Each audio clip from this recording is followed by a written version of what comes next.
반갑습니다 여러분. 게시탐정 장전도사입니다.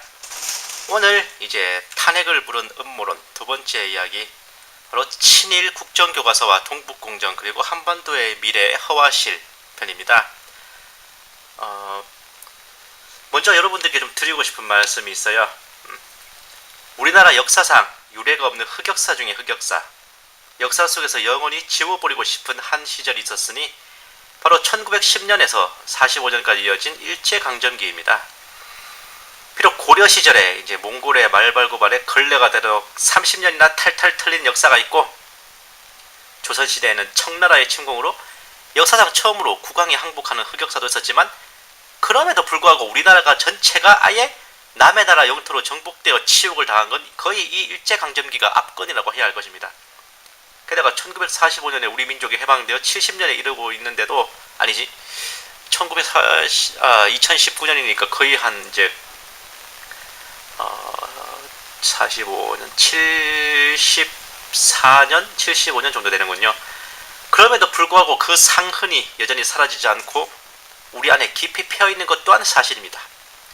이 정상적인 한국인이라면 이 일제강점기를 분노와 치욕으로 여기지 않을 자가 누가 있어요?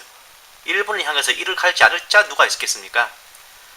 본 게시탐정 또한 유치원을 마치자마자 유관순 열사의 전기를 읽었고, 그 나이에도 일제의 잔악한 고문과 학살에 치를 떨었고, 나이가 들어가면서도 뭐 사학 전공 아니지만 역사 매니아라서 많은 책과 정보와 역사서를 접하며 일본을 불공대천의 철천지 원수, 용서하지도 잊지도 말아야 할 민족의 원수라 믿어 의심치 않았습니다.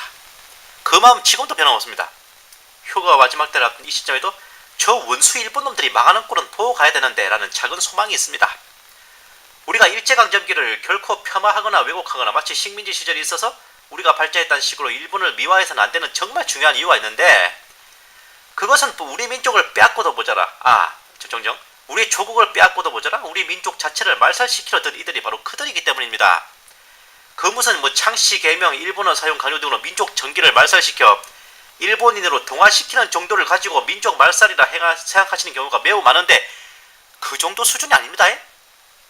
실제적이고 실무적이고 실질적으로 우리 민족에 대한 물리적 말살을 시도했기 때문입니다. 우리는 일제가 중일전쟁과 태평양전쟁을 치르면서 전쟁 물자를 조달하기 위해 국민총동원령을 내렸어요. 징용, 징병, 정신대를 끌고 가고 모든 자원과 재화를 공출했다는 것 매우 잘 기억하십니다. 하지만 그 징용과 징병, 정신대, 즉 위안부가 어느 만큼의 사악한 음모였는지 정말 디테일하게 인지하는 경우는 생각보다 많지 않습니다. 11살부터 최대 40살까지 대부분의 젊고 건강한 남녀들, 그들은 단순한 젊은이가 아니라 우리 민족의 대를 이어야 할 미래였습니다. 그런 우리 민족의 아들들과 딸들을, 형제들을 250만 명, 최대 350만 명까지 징병으로 끌고 가 총알바지로 사지로 내몰았고, 탄광, 공장, 군사시설에서 무수한 채찍을 맞으며 강제 노역을 하도록 강요했던 겁니다. 피어나야 할 꽃과 같은 우리 민족의 딸들과 자매들을 최대 20만 명까지 최소 5만 명 정신대로 위안부로 끌고 가 공장에서 혹사하는 것도 모자라 일본군의 아주 개같은 욕구를 채우는데 착질했죠? 과거 메소아메리카를 정복한 에스파냐가 그랬거니와 한민족을 가장 빠르게 멸절시키는 특효의 방법은 남자들을 죽여버리고 여자들을 유린하는 겁니다. 그와 같은 방법으로 일제는 우리 민족의 대를 이을 젊은이들을 없애버려 우리 민족을 물리적으로 말살시킬 음모를 꾸몄던 것입니다. 태평양 전쟁이 하나님의 도우심으로 1945년에 종결됐으니 망정이지, 그 전쟁 한 10년 20년만 더 해봐요. 우리 민족의 출산율은 바닥을 칩니다. 최종적으로 얼마 이상 한국인의 숫자가 줄어들면 일제는 그들의 수도를 도쿄에서 경기도 용인시로 옮기고 1차적으로 관동지방의 일본인들 900만 명을 한반도로 이주시키려는 계획을 실현시켰을 것입니다. 관동 대지진의 참사로 지진에 대한 공포감이 커져갔죠. 일본놈들은 한국인에 대한 민족 말살을 시행하여 숫자를 줄여버리고 남은 이들은 만주의 오지로 내쫓아 텅텅 비게 된 한반도를 자국인들을 대거 이주시켜 지진으로부터 안전을 얻고 영원히 한반도를 지배하려 했던 것입니다. 그것이 바로 일제강점기의 최종장이었습니다. 본 탐정 여기까지 딱 알았을 때 미치겠더라고요. 정말 버러지 같은 원수 일본놈들이, 마시는 산소가 아까운 쓰레기 같은 놈들이고 재활용도 안 될 핵 폐기물 같은 놈들입니다. 꺼지지 않는 불과 죽지 않는 벌레로 인해 고통당하는 불신 영혼들을 보며 오히려 가증하게 여기고 통쾌하게 여기는 이사야서 맨 마지막 구절에 그 마음이 바로 이런 거였구나라는 생각이 들었습니다. 일본 침몰이라는 영화를 보면서 얼마나 신이 나던지요. 쓰나미로 일본이 뒤집어지고 방사능으로 뒷목 잡는 모습을 보며 진심으로 기쁨의 박수를 치고 환희에 가득했습니다. 이웃 나라를 침략하고 그 민족을 말살하려던 악인들과 반성하지 않는 그 후손들에게 어찌 천벌이 내지 않을까요? 원수 일본 놈들은 딱 세 종류로 나뉩니다. 죽여야 할 놈, 죽어도 싼 놈, 이미 죽은 놈, 딱 세 종류. 더 디테일하게 말해볼까요? 쪽발이는 딱 세 종류입니다. 족같은 놈, 존만한 놈, 족도 아닌 놈, 이렇게 딱 세 종류. 이것이 아마도 일본의 만행에 대해 제대로 배우고 인식하는 이들의 마음 한 부분이 아닐까 합니다. 본 게시탐정이 왜 이런 싸늘한 얘기로 운을 띄우는가 하면 일제치하로부터 해방된 지 근 70년이 넘었는데도 우리 사회의 네버엔딩 스토리가 되어온 논쟁이 바로 친일 논란이기 때문입니다. 우선 여러분께 본 게시탐정이 일제강점기와 일본에 대해 느끼는 바를 피력하고 싶었습니다. 사실 친일파 논란으로 따지자면 저도 완전히 떳떳한 것만은 아니죠. 제가 한 번도 얼굴을 뵙지 못한 제 할아버지는 정확하게 일제시대를 살아오셨어요. 제 할머님이 1910년생, 정확히 일제강점기가 시작하던 해에 나셔서 2006년에 96세로 소천하셨으니 한국 근현대사를 다 사신 분입니다. 할아버님은 이제 제가 태어나기도 20년 더 전에 돌아가셨죠. 근데 저희 집안 일가 친척들은 누구 한 사람 징용, 징병, 정신대를 끌려간 사람이 없었습니다. 이게 어찌된 일인가 궁금했는데 그 의문이 풀린 건 제가 20살 때 교도관 시험을 준비할 때였습니다. 그때 저희 어머님의 팩폭이었죠. 네 할아버지도 일제시절에 간수복을 입으셨는데 피는 못 속이는 거냐라고 꾸짖으셨던 겁니다. 얼굴도 뵙지 못한 제 할아버님은 일제강점기 시절 대구 형무소의 간수부장을 지내셨습니다. 그 넓은 의미로 보면 저 또한 친일파의 후손이죠. 제가 원수 일본 놈들을 극도로 증오하고 혐오하고 있지만 그럼에도 불구하고 어떤 이들에겐 저는 부정할 수 없는 친일파의 후손이고 3대가 떵떵거린다는 친일파의 후손이고 민족이 고통당할 때 호의호식했던 친일파의 후손이라고 저를 가리키겠죠? 제가 이 원수 일본 놈들을 쳐 죽여도 시원찮을 버러지라고 여기든 말든 말입니다. 제가 자금의 친일파 논란에 대해 의문점을 품게 된 것은 이 시기부터라 해도 과언은 아니겠습니다. 나 원래 이 쪽바이 새끼들만 입에 들어오면 제가 냉정을 찾기 힘듭니다. 이제 본격적으로 오늘의 주제를 시작해보겠습니다. 친일 국정교과서와 중국의 동북공정 그리고 한반도의 미래. 제목부터 거창합니다. 저는 여기에 제 트레이드 마크인 허와 실을 붙여봤습니다. 어째 제목에서부터 친일 국정교과서라는 표현을 붙여놓은 것으로 봐 이미 이 국정교과서가 친일적인 색채를 풍기고 있다는 결론을 내렸네요. 그리고 탐라는 일본 땅이라는 국정교과서 검토본 판문이라는 기사도 링크되어 있죠. 물론 저걸 보시면 오해할 만도 하십니다. 고려시대 지도인 것 같은데 한반도 내에 다른 곳들은 각 지역별로 색깔이 다른데 제주도 혹은 탐라국이라는 표기도 없을 뿐더러 일본과 색깔이 겹쳐 있거든요. 보시면은 그러니까 제주도가 일본 땅이라는 거요? 이런 천하의 친일파 놈들이 이런 생각이 드는 것도 무리가 아니기는 개뿔. 이건 어디서부터 웃어야 될지 모르겠습니다. 옛적 용비어 천규는 융령이 나르샤 하늘일마다 천복이셨는데 작금의 언론계는 방송이 나르샤 하늘말마다 야부리이시니 미치고 팔짝 때려. 저거 가지고 유치한 선동을 하는 것도 웃기고 자빠지겠는데 저게 넘어가는 거는 또 뭡니까? 요런 기사가 있었습니다. 일본 열도와 같은 회색으로 표시해 탐라국을 마치 일본 땅인 것처럼 왜곡하고 있다. 자, 이게 과연 파문이 될 만한 일인가 보겠습니다. 두 번째 얘기는 이거는 이제 저걸 올린 블로거가 이제 갖다 포스팅에 붙인 건데 바로 이 친일 국정교과서 논란도 이 작금 탄핵 사태를 불러오는데 큰 역할을 했죠.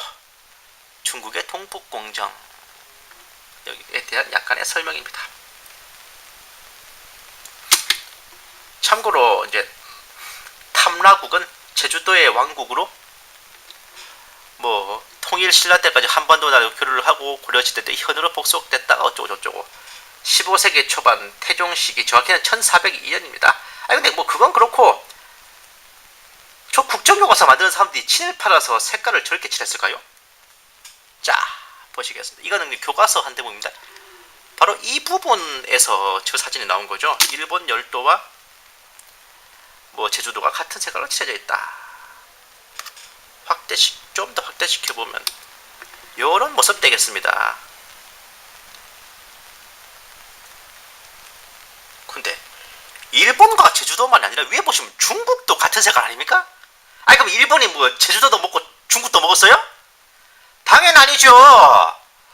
저게 고려의 지방 행정 지도고 고려 각 지방을 구분해 표시하다 보니 고려 외에 다른 지방에 대해서, 다른 나라에 대해서는 크게 의미가 없기 때문에 그냥 비슷하거나 같은 색깔로 퉁쳐버린 겁니다.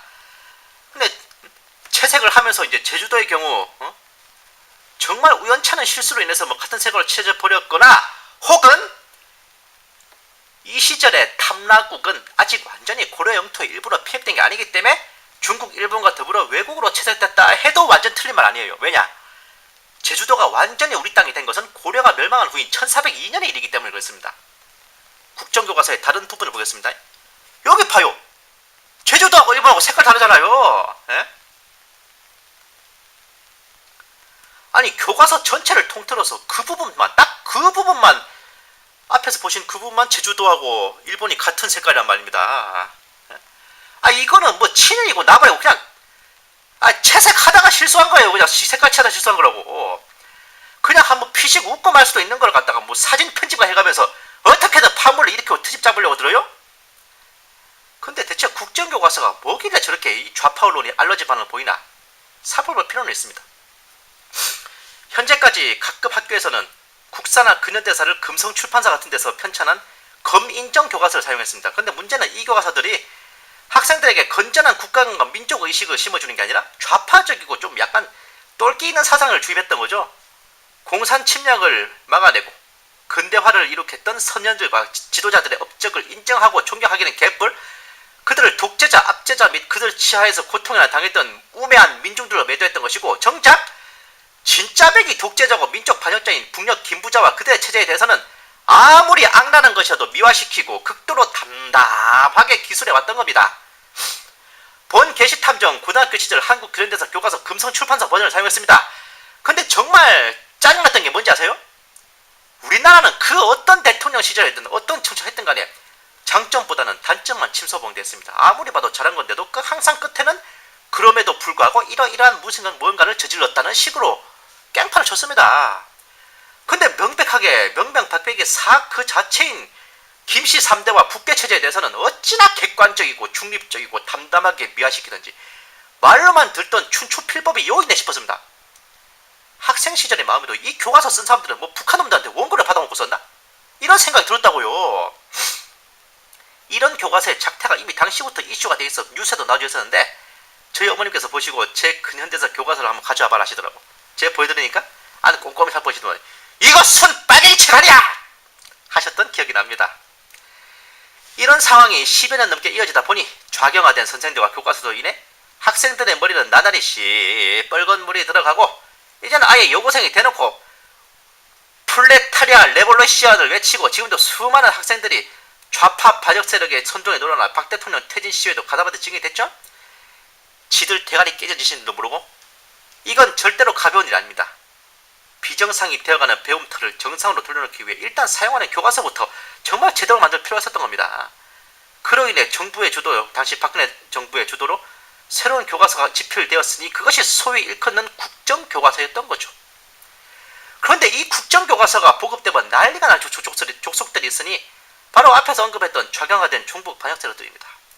그동안 자기네들의 입맛에 맞는 교과서를 잘 이용하여 학생들을 선동해왔죠. 하지만 이제 정부에서 편찬한 교과서가 대체되면 본인들 뜻대로 합을 맞추기 쉽지 않기 때문입니다. 그러니 그들은 수단 방법을 가리지 않고 국정교과서를 백지화시키거나 혹은 사람들로 하여금 국정교과서를 외면하도록 신령과 진정을 다해 전혀 깽판에 힘써왔던 것. 이번에 제주도 색깔 파동도 그 일환이었던 거죠. 하나, 국정교과서는 일부에서 말하듯 독재를 미화하고 친일을 옹호하는 그런 낭설 절대로 아닙니다. 누가 봐도 한국인으로서 건전한 국가관과 역사관을 확립하기에 충분한 내실 있는 내용들로 구성된 정상적인 교과서입니다. 뭐 대충 이런 것들이 있는데 뭐 중요한 내용은 아닙니다. 근데 이제 검정, 국정 나눠서 비교, 이거는 내용을 보시라는 게 아니라 그냥 이 도표를 좀 보시라고 한 건데, 달라진 게 있다면은 뭐 북한에 대한 관점이 종래의 검인정 교과서와 달리 매우 사실에 입각해서 했다고 봐야죠. 요 북한 서술 부문에서 도발 주체가 불분명한 뭐 체제 선종용 자료를 비판 없이 원문 그대로 인용했다. 요거를 갖다가 자주 노선과 주체 사상이 김일성 독재 체제를 유지하는 수단이었음을 서술한다. 굉장히 좀 사실적으로 바뀌었죠. 하지만 문제는 북한에 대한 관점이 달라진 거죠. 친일 및 독재에 대한 역사들은 축소되고 옹호되고 한 게 없습니다. 객관적으로 써놨어요. 근데 여기에도 뭐라고 이 좌파들한테 선동을 했냐면은 뭐 친일파라는 단어는 아예 사라졌다. 친일 독재 미화 현실로. 볼까요 한번?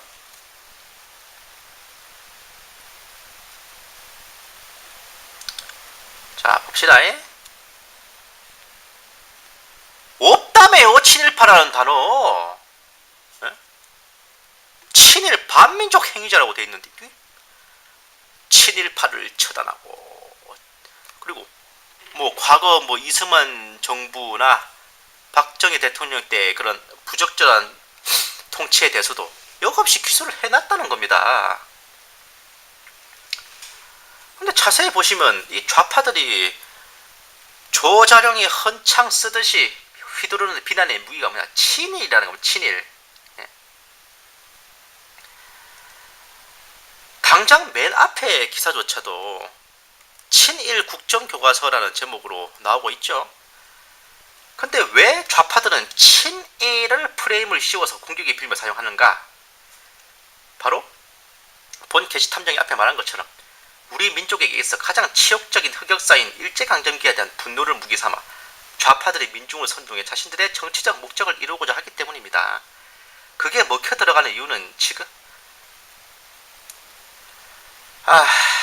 정확하게 말하자면 지금의 보수 우파 진영이 일제강점기 시절에 청산되지 못했던 친일파와 직간접적으로나마 연관이 있다며 좌파들이 끊임없는 선동과 선전을 일삼기 때문입니다.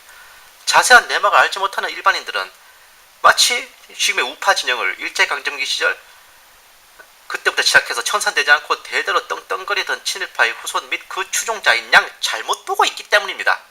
이해는 합니다. 우리나라는 나치 독일 치하에서 해방된 프랑스가 대독 협력자들을 처단한 것처럼 시원스레 친일파들을 청산하지 못했습니다. 업어치든 매치든 일제의 발바닥을 핥던 친일파들이 해방된 조국에서도 그대로 헤게몬을 쥐고 득세한 것처럼 보였습니다. 해방되면 당연히 일제에 빌붙은 친일파들이 처단될 것이라 믿어 의심치 않았던 국민들은 여기에서부터 조금 실망했죠. 친일파 청산을 위한 움직임이었다고 하는 반민특위를 해산시킨 이승만 대통령 및 그 정치 세력을 마치 친일파들의 앞잡이인 양 여기게 되었고, 설상가상으로 일제 시기에 일본의 군복을 입었던 박정희 대통령의 집권으로 더더욱 이승만 대통령, 박정희 대통령 때로 이어지는 보수 우파 진영을 친일파의 온상으로 인식하게 됐던 겁니다. 하지만 어디 실상이 그렇습니까? 그렇게 여기도록 무진 애를 썼죠. 누가? 그 좌파 반역의 무리들 말입니다. 그럼 지들이라고 떳떳하나?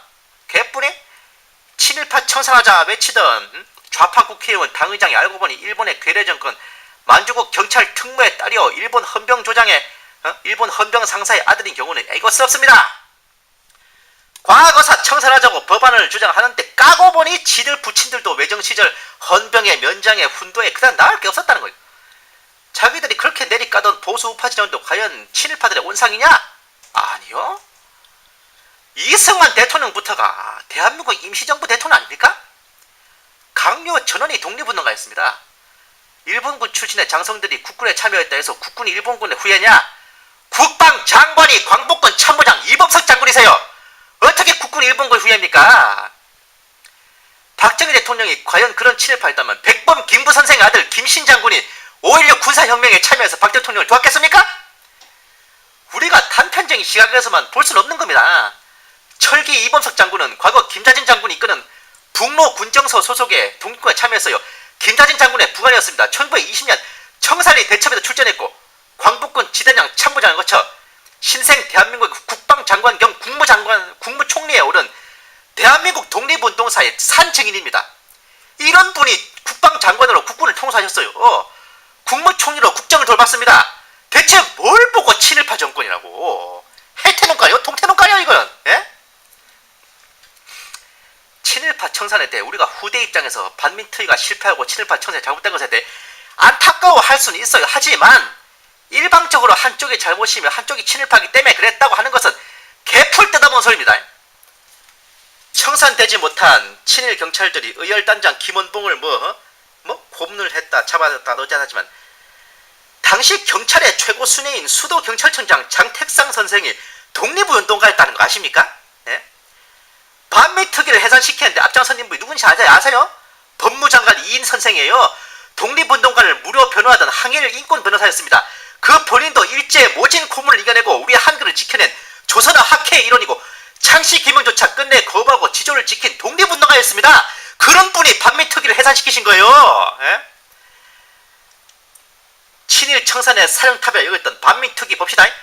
부위원장 김상돈, 특경대장 오세륜, 일제시대 관리와 경찰을 지낸 친일파였습니다.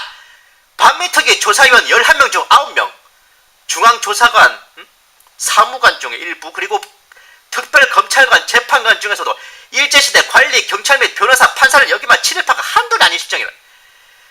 반민특위 지휘층에서 독립운동 경력자가 오히려 극히 일부였습니다. 반민특위가 친일파 청산에 실패한 건 바로 이런 태생적 한계가 있었기 때문이죠. 이런 거 처음 들어보시죠? 작정하고 친일파를 청산하고 그 재산을 환수하려고도 봐요. 그 재산이 친일짓을 해서 얻은 건지 원래 가지고 있던 건지 밝혀내기 힘듭니다. 친일파를 해도 앞에서는 천황폐하 만세를 외치며 뒤로는 독립자금되고 앞에서는 일본군 장교복을 입고 있어서 뒤로는 독립군한테 무기를 빼돌아준다 그러는지, 아예 탈영해서 독립군에 들어가 일본 육사에서 배워온 군사기술을 일본군한테 써먹는다든지 하는 경우가 매우 많았던 겁니다. 실제로도 한다 하는 독립군 지휘관들 중에 일본 유사 출신이 한둘이에요. 일본군 장교로 있으면서 독립군에 합류한 동료들의 가족을 보살펴준다든지 이런 사람들도 꽤 있습니다. 확실히 딱 잘라 처벌하거나 단정하기는 힘듭니다. 영화 밀정 보셨죠? 암살 보셨죠? 드라마 각시탈 보셨을 겁니다. 이 세 영화의 실제 모델인 종로경찰서 고등계 형사 황옥 경부, 낮에는 독립운동가를 탄압하는 고등계 형사입니다. 밤에는 의열단 단원이에요. 이 사람은 친일파로 처단을 해야 됩니까? 독립운동가라고 포상을 해야 됩니까? 네? 어디 이뿐이에요? 실무적으로도 친일파 청산이 힘들었던 이유가 있습니다. 신생 조국을 이끌어가기 위해서는 경찰을 해본 사람이 경찰을 해야 돼요. 군복을 입어본 사람이 군인을 해야 됩니다. 동사무소 서기라도 해본 놈이 해야 되는 거예요. 그러니 중하층 실무진에 있어서는 외정 시기에 부역했던 자들을 재활용할 수밖에 없는 실정이었던 겁니다. 우리는 미래의 입장에서 과거의 역사를 다 꿰뚫어 보고 있어요. 당시의 선택이 어떤 결과를 가져왔는지를 알고 있기에 조금은 쉽게 과거 역사에 대해 비판을 하지만 이런 걸 전문용어로 결과론이라고 합니다. 역사 연구를 할 때 절대 빠져서는 안 되는 함정 중에 하나죠. 정말 우리가 막 해방된 그 시절을 살며 신생 조국을 운영하고 이끌어 나갈 입장에 섰다면 선택하기 쉽지 않습니다. 새 조국의 기틀을 가지고 중흥시키려던 노력을 비웃기라도 하듯 소련의 사주를 받은 공산주의 북한은 적화 침략의 위협을 가해오고 있죠. 전대 일제강점기 시절에 등용된 요원들을 모조리 처단하고 느긋하게 신세대의 무관과 문관을 그려낸다는 것은 참 위험천만한 일입니다. 원수 일제를 쳐부수고 조국을 되찾았지만 그 되찾은 조국을 이끌어가고 국민들을 보살피려면 그 원수 일본놈들 밑에서 일했던 자들의 전문성이 필요하다는 그 이율 배반적인 현실을 받아들일 수밖에 없었던 겁니다. 결국 당대 지도자들의 선택이 뭔데요? 묵은 원한을 좀 참아요. 그들의 전문성을 활용해 신생 조국의 안녕을 위해 봉사하게끔 했던 것이었습니다. 그 선택은 틀리지 않았어요. 건국 초기 북에서는 김일성의 도발, 남에서는 박헌영을 위시한 종북 세력들의 폭동이 끊이지 않았습니다. 이런 내우 외환의 절체절명의 위기 속에서 나라를 건재하게 지켜냈던 겁니다. 그 토양 위에서 대를 이어간 신세대의 지도자들을 길러냈어요. 오늘날 번영하는 대한민국의 기틀을 다졌던 것입니다. 일제강점기 시절 형무소의 간수부장이셨던 제 할아버지입니다. 신생 조국의 교도관으로 사회 안전을 지키고 재소자의 교화의 일익을 맡으신 것으로 그 과오를 씻으셨지 않으셨겠어요? 일제가 패망한 지 어언 70년이 지났어. 이미 그때의 장본인들은 살아있지도 않습니다. 실체가 없는 친일파 논란으로 우리 안에 갈등을 부추겨 국론을 낭비하는 게 무슨 의미가 있습니까? 1940년에 친일파 청년이 20살이었으면 지금 나이가 몇 살입니까? 지금 시점에서의 친일파 논란은 허탈감마저 드는 겁니다. 사실. 물론 정확하게 아셔야 돼. 친일파의 후손들은 자기 아버지, 할아버지, 선조가 명명백백하게 그런 죄악을 저질렀음을 확실히 알아야 되고 반성하는 마음을 가지셔야 됩니다.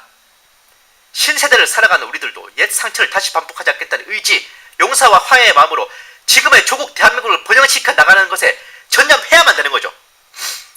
지금의 친일 국정교과서 논란은 일어날 필요가 없는 논란이며 백해무익한 논쟁입니다. 피 흘려 되찾은 조국을 또다시 공산 용도들에게 팔아넘기려는 간악한 무리들의 농간이며 그런 역적질을 지금 당장 현재 진행형으로 저지르는 자들이 자신들의 행위를 물타기 하고자 이미 오랜 세월이 흐른 옛 상처를 끄집어내어 찌르고 쑤시며 논란을 만들고 있는 겁니다. 과거에 너희 조상이 친일파였다라고 말하는 저들은 그들 자체가 국가 반역의 현행범들입니다. 그 본인이 범죄자인 자가 범죄자의 후손을 욕하고 매도할 자격 없습니다. 아니, 저들 중에서도 그토록 욕하는 그 친일파의 후손들이 있습니다. 그러면서 자신들의 과언을 눈 감고 오로지 우리 사회의 갈등과 분열을 획책하는데 신령과 진정을 다하고 있는 것들 분별하셔야 됩니다. 이 시점에서 무엇이 중요한지 정말 냉정한 눈으로 판단하셔야 할 때예요. 여기에 덧붙여 일본이 좀 망해줘야 돼. 쪽발이 새끼들. 오늘 다루려던 주제가 친일 국정교과서 논란, 중국의 동북공정, 한반도의 미래 세 가지인데 나 첫 번째 주제 하나의 말장성이네요. 하여튼 이 원수 일본 놈들 엮인이라면 하여튼 냉정이 사라집니다. 아니 하루빨리 일본이 멸망하는 게 진짜 우리들 정신건강에 이롭단 말입니다. 이제 쪽발이들하고 그만 놀고 짱깨들하고 한번 놀아보겠습니다. 동북공정이라는 건 글 서두의 포스팅 캡처에 나와 있는 것처럼 고구려를 비롯해 현재 중국 영토 내에서 일어난 모든 역사를 중국 역사로 편입, 중국 동북지방의 변경에서 일어난 역사를 애누리 없이 중국사에 갈아 넣어 역대 만주를 지배한 우리 한민족의 역대 국가들을 중국의 지방정권인 것처럼 역사를 재구성하겠다는 노림인 거죠. 이게 얼마나 병만 나는 개드립인가 싶지만 중국 기준에서 이미 내몽골, 위구르, 티베트, 만주, 운남 일대는 잡혀 먹혔습니다. 거기다 어찌 오늘 일도 아니에요. 이거는 무려 1940년부터 고구려는 우리 중화민족의 일부라는 넋 빠진 소리가 나왔죠. 1985년 짱깨 학자 손옥량에 의해 본격적으로 고구려를 중국 소수민족 정권으로 변주하는 베이스를 깔았습니다. 사실 이러한 것은 중국만의 문제는 아닙니다. 역사를 구성하는 여러가지 사상적 기반 중 하나가 바로 속지주의입니다. 종교 용어가 맞나 모르겠는데 이게 무슨 개념이냐면 역사를 편찬하는 당시의 영토를 기준으로 과거의 역사를 재구성하는 주의이죠. 이게 용어가 정확한지 모르겠는데 정확한 용어를 알고 계신 분은 댓글 달아주시면 감사하겠습니다. 그러다 보니 과거에 비해 현재 영토가 줄어들었을 경우 무리하게 현재 영토에 맞추어 지명등을 끼워 맞추게 하는 일도 벌어진다는 거죠. 과거 세종대왕께서 김종서 장군에게 육진을 개척하라고 명하시며 덧붙여 하나 더 시키신 게 있어요. 정도전이 편찬한 고려사에 보면 윤관 장군이 여진족을 물리치고 개척한 동북 구성 중 하나가 길주라던데 이 길주가 지금 함경도 길주와 같은지 아닌지 확인해보고 아니면 그 확실한 위치를 알아와라 였던 겁니다. 김종서 장군은 군사를 이끌고 확인 작업에 나섰어요. 두만강 넘어 700리 280km까지 진격하였어야 고려사에 기록된 길주가 동북 구성의 길주가 현재 함경도 길주가 아니라 만주 동북지방 내에 있었던 걸 확인했던 겁니다. 역사가 편찬된 당시 조선 영토의 기준에 맞추어 만주에 있던 길주를 함경도 길주로 내려버린 고려사회가 바로 이런 개념의 한 예라고 할 수 있겠죠. 당연한 얘기지만 현재 중국의 동북공정은 정성스러운 개나발 그 이상도 이하도 아닙니다. 지금까지 단 한 번도 고구려사, 발해사, 부여사를 지들이 편찬한 적이 없으면서 어떻게 그 역사가 지들 거래? 독도가 일본 땅이라 우기는 거 이상의 억지죠. 공식적으로 동북공정 작업은 2006년에 끝났습니다. 그럼에도 불구하고 중국이 진지하게 동북공정을 진행했던 이유는 좀 다른 데 있습니다. 소위 말하는 남한과 북한이 통일된 후에 고구려와 발해의 고토를 되찾겠다고 압록강과 두만강을 뛰어 건너라 하는 것을 아예 미연에 차단하고자 역사 자체를 왜곡하겠다는 목적도 아니에요.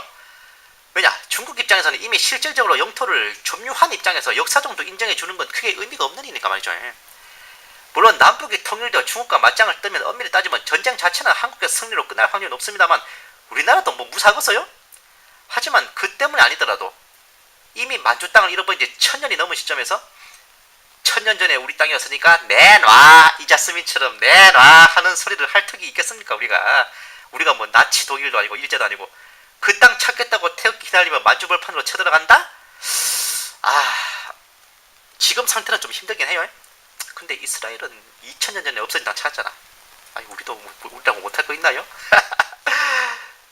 중국의 동북공정을 추진하는 근본적 이유는 바로 중국 본인들을 단속하기 위해서입니다. 다민족 국가로서 온갖 소수민족들의 골기에 골치가 썩어요. 중국은 이런 역사 재구성으로 중국 영내의 모든 소수민족들을 하나의 민족 We are the one 이라는 프레임 속에 통합시켜 최종적으로 무슨 민족이 아니라 짱꼴라 중국인으로 만들려는 겁니다. 이걸 제대로 해냈기에 미국은 모든 민족과 인종의 용광로임에도 세계 최강의 국가로 거듭났고 이걸 똑바로 못한 소련은 공산주의 체제가 무너지자마자 핵분열을 일으켜 걸레처럼 나라가 쪼개졌죠. 중국도 그런 목적인 거예요. 그렇지 않아도 역사 이래 변변히 통일을 유지한 적이 드물어요. 쪼개지고 쪼개져 칼바람에 나를 짓했습니다. 현재 중국 영토를 단일한 국가로 기지를 보존하기 위해서라도 짱꼴라로 길을 보존하기 위해서라도 소수민족들을 당시 명목상이 아니라 관념에서부터 우리는 하나의 중국, 하나의 민족으로 만들 필요가 있었던 겁니다. 물론 막 역사를 왜곡당하는 상대국 입장에서는 어처구니가 손에 손을 잡고 오른손은 또 오른쪽으로 빙빙 돌죠. 뭔 개소리야 이게. 예? 하지만 중국은 동북공정을 통해 그 상대국으로 뭘 뺏겠다가 아니라 그 상대국이 기분 엿같아 해도 신경 안 쓴다라는 개념인 거죠. 이미 구소련이 소수민족 통합을 실패해서 나라가 핵분열을 일으키는 걸 똑똑히 봤기 때문에 중국으로서는 상대국으로부터 욕을 처먹을지언정 자신들을 위한 극약 처방입니다. 다시 말해 동북공정은 어디까지나 현재 중국 영토 내에 있는 소수민족들을 세뇌시키고 단합시키기 위한 작업이지 다른 나라 영토를 침략하고 뺏겠다 그런 의미는 아닙니다. 하지만 그럼에도 불구하고 우리가 이 짱깨 새끼들의 동북공정을 이해해줄 필요가 병아리 눈물의 11조만큼도 없어요. 왜?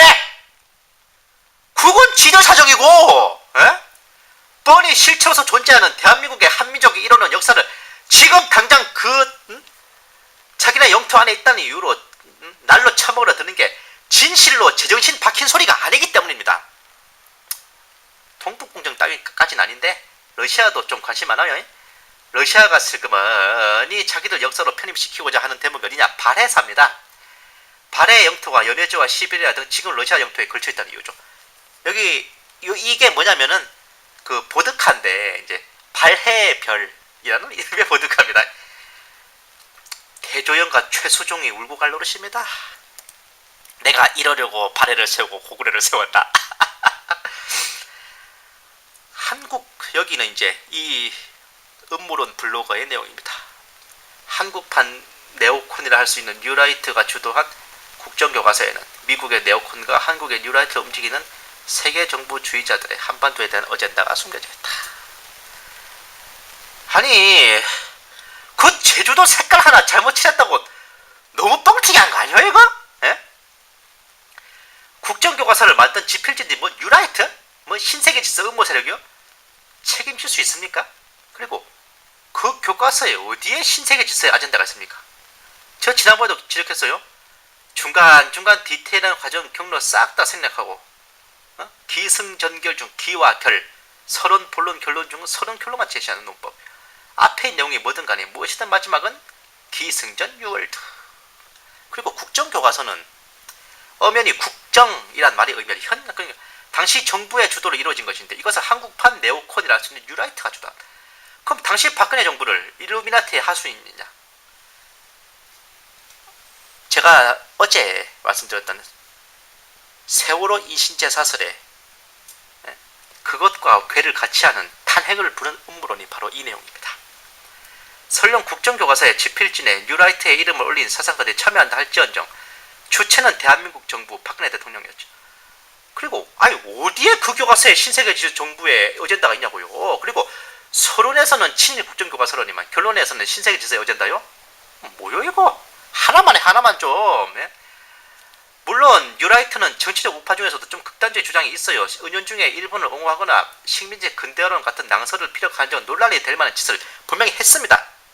하지만 뉴라이트 자체가 뭐 그런 자들이냐고.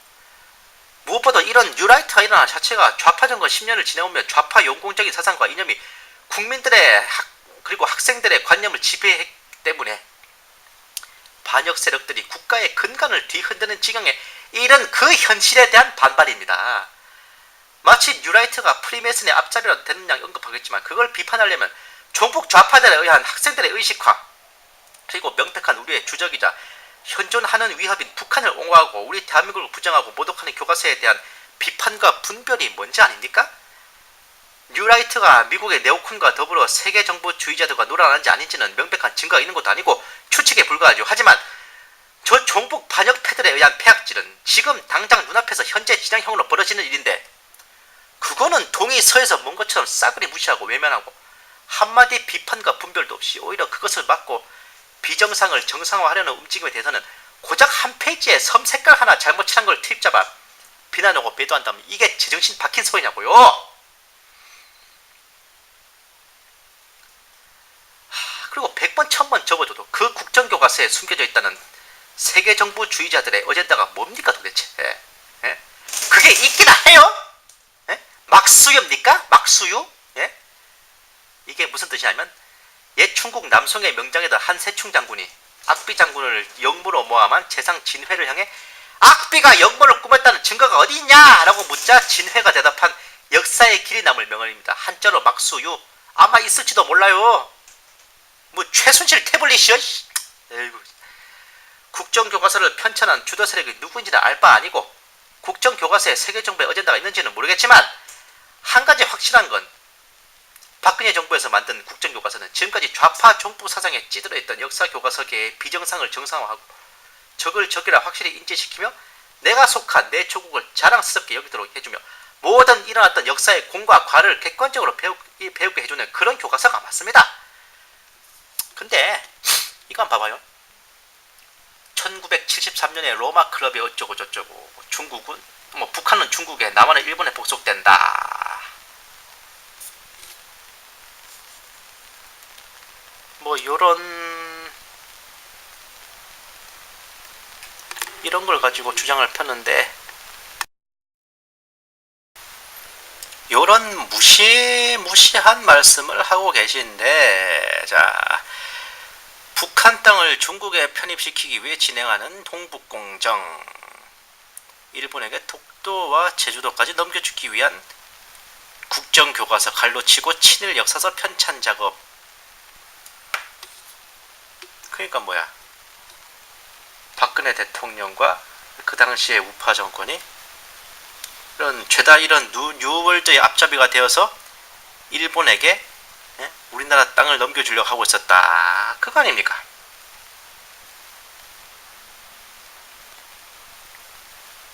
참, 진짜.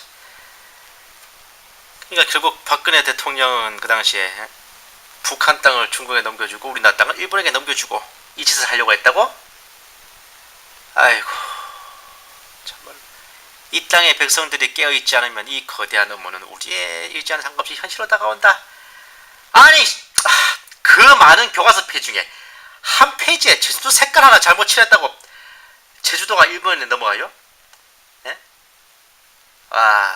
섬 색깔 하나 잘못 칠한 게 일제시대를 미화한 것에 제주도를 일본에 넘겨주기 위해 기억된 거다? 그 색깔 잘못 칠한 대목이 고려시대 행정지도인데 아니 제가 앞서 보여드렸지만 중국이랑 일본을 똑같이 했는데 중국이 일본에 넘어간다고는 왜 말씀 안 하세요? 어? 이 땅의 백성들이 깨어있지 않으면 이 거대한 음모는 우리의 의지와 상관없이 현실로 닥쳐온다는 무시무시한 농담을 하시는데 본 게시탐정 장담합니다. 이 땅의 백성들이 모조리 꿀잠을 자고 있다 해도 저런 일은 아니랍니다. 이미 밝혔듯 동북공정 자체가 외국에 대한 어떤 침략의 목적이라기보다는 중국 내부 소수민족들을 단속하기 위한 내부용 정책이에요. 그리고 국정교과서는 친일적인 내용이 없습니다. 그리고 나는 이 블로거가 정말 이해가 안 되는 게, 이 양반도 음모론 연구한 짬밥이 있으면 모르진 않을 텐데, 그 신세계 질서 음모설했던 세계정부 10대 질서 중에 교육 질서를 우리 대한민국에 맡길 생각을 하고 있단 말입니다. 일본을 넘겨주겠어요? 예? 그 단일 세계정부의 교육 담당 국가가 우리나라인데? 일본에 넘겨주겠냐고요? 예? 참고로 이건 그냥 뉴월드 걔네들 계획이지, 그렇다고 실제로 일어난다는 소리는 아닙니다. 예? 일본이 우리한테 복속된다면 그게 더 가능성이 있어요, 진짜. 에? 한반도에 급변 사태가 일어나 통일이 된다면 그 통일의 대가로 중국은 평양 이북의 땅을, 일본은 제주도와 독도를 요구할 것이라고 본다. 내기 한번 할래요? 그게 되는지 안 되는지? 에? 모가지 걸고 내기 하실래? 에? 아직도 우리나라가 일본 따위 버러지들한테 통일을 묵인받아야 된다 생각하십니까? 제주도, 독도, 7할, 5, 6도도 어림없습니다. 예? 한반도에 급변 사태가 일어나든 안 나든 통일되는 거랑 일본에 땅 떼주는 게 무슨 상관관계냐고요. 일제강점기의 트라우마로 인해서 일본에 대한 우리 국민들의 증오와 반감은 표현을 하든 안 하든 상상 이상입니다. 그 어느 정권이든 우파 정권이든 좌파 정권이든 일본의 한려수도 해상국립공원에 암초 하나라도 떼주는 순간 그 정권, 그 정당은 향후 100년 이상은 재집권 꿈도 꾸지 마세요. 임기도 못 채울 겁니다. 네? 그 위험 부담을 안고 일본에게 제주도와 독도를 할양한다? 어린 반푼어치도 안 되는 소리입니다. 중국이 뭐 평양 이북의 땅을 요구한다고? 7할? 통일은 결국 군사적인 방법으로 되게 돼 있어요. 우리나라는 과거 2.6.25 전쟁 당시에 북한 지역을 수복을 했음에도 불구하고 제대로 된 행정 질서를 펴지 못해서 지리멸렬한 통치를 했었습니다.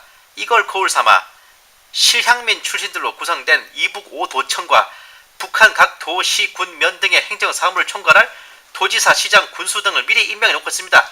키리졸브 등 각종 훈련시에 이 요원들도 같이 참여해서 훈련을 해야 해?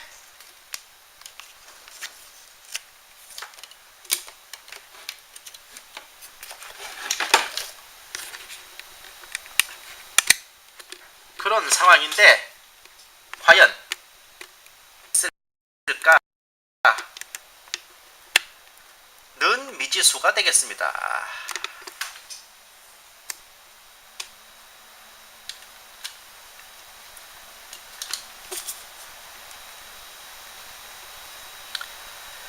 우리 군이 북한의 한 지역을 점령할 때마다 그 지역을 담당할 시장이나 군수가 투입되어 곧바로 그 지역에 대한 대한민국 정부 통치를 시작하는 것이죠. 이러한 상황 속에서 중국과 일본이 통일을 묵인한다든 어쩐다든지 끼어들 여지는 없습니다. 묵인하면 어쩔 거고 묵인 안 하면 어쩔 건데요. 일본이 우리를 향해 대한민국의 통일을 인정하지 않겠다는 성명서 한 장만 씹으려봐요. 그 길로 일본과 우리나라의 국교는 단절입니다. 동아시아의 한미일 공조방위 체제는 나가야 되는 거예요. 일본은 우리 현무 미사일이 도쿄시대 한복판에 내리꽂히는 꼴을 구경하든지 아니면 미국한테 귓사랑이 쳐맞고 닭똥같은 눈물을 흘리면서 사과 성명이나 발표할 겁니다. 중국이 우리를 향해 통일을 묵인하지 않겠다는 개드립을 쳐도 상황은 마찬가지입니다. 그랬다가는 대한민국 국군과 구조선인민군이 한마음 한뜻으로 태극기 휘날리며 압록강과 두만강을 뛰어 건너라 하는 모습을 구경하게 될 겁니다. 통일 직후 혼란스러운 북한 지역의 민심은 중국의 그 한마디로 인해 완전히 대한민국 정부를 향해 결속됩니다. 이때부터 중국은 평양 이북을 내놓으라는 게 아니라 고구려와 발해의 옛땅을 토해놔야 될지도 모릅니다. 만주 지역을 담당하는 중국의 심양 군군은 중국 인민해방군 7대 군구 중에서도 최강의 야전군, 전시에는 중국의 모든 해군과 공군도 총괄하는 1급 군구입니다. 지금은 5대 전구 중에 북부 전구죠. 왜 하필 만주에 그런 최정예부를 배치했냐? 바로 북한과 대한민국을 견제하기 위해서죠. 그러나 그럼에도 불구하고 심양 군구 혹은 현재 북부 전구만 해도 그 단독으로는 대한민국 국군의 절반도 못 미친 수준입니다. 구 북계군까지 국군에게 예속된다면 북부 전구 심양 군구는커녕 중국군 전체가 집결해야 우위를 점할까 말까는 압도적인 전력차라고요. 구 심양 군구가 물론 지금은 만주, 요동, 요서, 내몽골, 산동반도를 총괄하는 거대한 북부 전국이긴 하지만 그럼에도 중국군 총전력의 5분의 1입니다. 이걸로 한국군 전체를 이길 수는 없어요. 중국군의 총병력은 266만 명으로 우리 군의 4배가 넘지만 예비군은 60만 명, 최대 230만 명. 현재 우리 군 예비군은 320만 명, 최대 870만에 이르는 전력입니다. 북한을 제외한 우리나라 단독으로만 그래요. 게다가 한중의 영토 크기를 비교하면 중국과 전면전이 벌어질 경우 그 어떤 전장에서도 우리나라가 더 쪽수가 많아질 수밖에 없습니다. 거기다가 북괴군 잔존 전력과 노동 적위대 등 북한의 예비군까지 우리가 다 총알바지로 보내버리면 어쩌건데요? 또 중국이 대한민국을 상대하고자 전력을 마주전선으로 총동원 한다면 지금이 기회라 하고 대만, 티베트, 위구르 독립선언을 합니다. 베트남이 운남성으로 북진합니다. 인도가 티벳을 돕는답시고 청해성으로 넘어옵니다.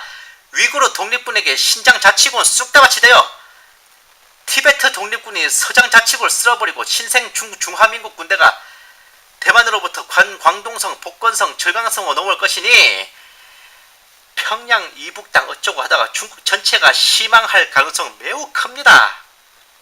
그 정도 상황이 오기도 전에 오히려 중국이 만주 땅 내놓을 테니까 강화를 맺자고 우리한테 손을 비비는 게 더 설득이 있겠죠. 근데 누구들은 무슨 땅을 내놓으라고요?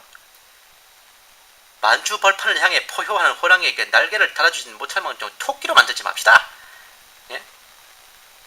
아무리 정치권이 혼미하고 백성들이 혼란스럽고 압박으로 어수선해 누가 봐도 누란의 위기에 처해 있는 듯 보이지만 그럼에도 불구하고 위기를 극복하고 위기 속에서 또 다른 기회를 찾아 중흥하고 번성했던 불사조 같은 국가와 국민이 바로 우리 조국 대한민국과 또한 한민족입니다. 그 옛날 적그리스도의 예표 바빌론의 니므롯과 그를 배후에서 조종한 가나안의 음모로 노아의 후손 모두가 우상을 섬기며 하나님을 저버렸을 때 그 패역한 와중에 하나님을 섬기며 정의의 깃발을 높이 들었던 전사들이 있었습니다. 하나님의 특별한 명령에 의해 전사들은 둘로 나뉘었어요. 하나는 전장에 남아 사명을 감당하고 하나는 천만 리 밖의 새로운 땅으로 향하여 미래를 위해 예비된 하나님의 히든 카드가 되셨으니 이 전사들의 후예가 바로 유대인과 한민족 이스라엘과 대한민국입니다. 이스라엘로부터 시작된 하나님의 복음의 역사가 대한민국에 이르러 전성을 맞았고 세상 모든 나라가 하나님과 복음과 진리를 잊어버리고 말세의 폐역에 물들어갈 때도 우리 대한민국의 교회만은 흰옷 입은 자들이 있어 이 세상 가운데 마지막 희망으로 남아 하나님께 드려지는 찬양과 경배와 마라나타의 소망이 끊어지지 않게 하셨습니다. 지금의 현실에 암담하고 작금의 상황이 불리할지언정 하나님께서 주님의 역사의 시작을 이스라엘을 통해 여셨듯이 그 마지막 때의 역사는 우리 대한민국을 통해 이루실 것을 믿습니다. 신세계 질서가 창궐하고 대환란이 엄습해 온다 해도 우리 교회, 우리 성도 이 땅 가운데 흰옷 입은 자들의 기도에 주님께서 응답하셔서 이 나라는 우리 대한민국 또다시 불사조처럼 일어설 거예요. 이 세상에 우리를 보며 하나님께서 참 하나님이심을 알게 될 것이라 확실합니다. 감사합니다. 이상 계시탐정 장동자였습니다.